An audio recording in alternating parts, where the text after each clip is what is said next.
So before the government had a program to make us all feel funny about talking about aliens, that didn't exist back in the time of Fermi. And he was happy to say, where are the aliens? They should be here. So here's somebody who's got a scientific mind that concluded aliens should be here. And, without that stigma that you get, that we have all gotten from, decades of that stigma persisting, if you really shed that away, it seems like a very normal kind of conclusion. Like, we ended up on this planet. Why wouldn't other species end up on their planets? Yeah. Through whatever process. We don't have to understand what that process is. We just have to say it worked here. Why wouldn't it work other places? We actually have evidence that it works on a planet.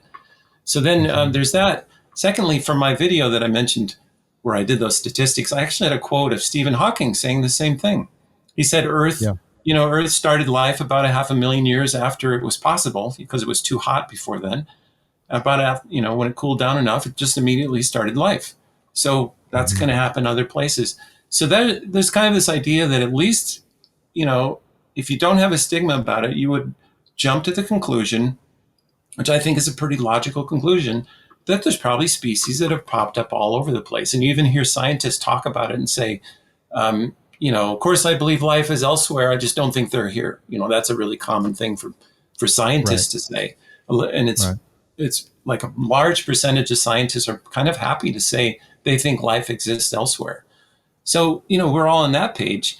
So then the other part of it is, it comes back to, well, if we had a flying disc, if we could do that technology, we'd be to other planets in a heartbeat. We'd be zipping all over. And why wouldn't we start a colony on, Alpha Centauri, 4.7 light years away, when, there's probably a planet there. I think the estimate is that there's roughly one habitable planet per star. And there's a lot of stars. There's 100 billion stars in the Milky Way. So there's 100 billion stars just in our own little corner of the universe. So it just seems natural to me, and especially, actually, if you work it out, if with Newtonian rocket propulsion, and the first planet that evolved was about 9 billion years before Earth.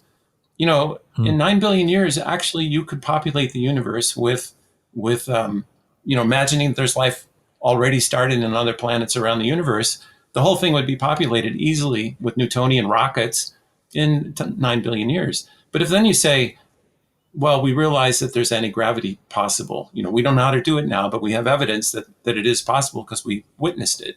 So if that's true, 9 billion years we could have done it 50 times over. I mean, so to me, it's just very, it's not a stretch at all to imagine that we're, the whole universe is teeming with life. It's almost hard to imagine it's not. That's what I would say.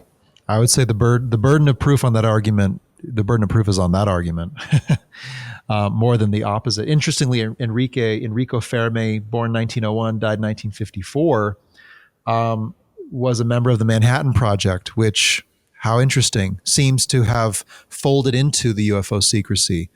And the UFO phenomenon, whether that came into that sphere in the 50s, 40s, earlier, don't know, kind of now is housed in the remnants of the nuclear classification system and secrecy apparatus. So he was asking, where is everybody? Well, he got a little wake up at the end there.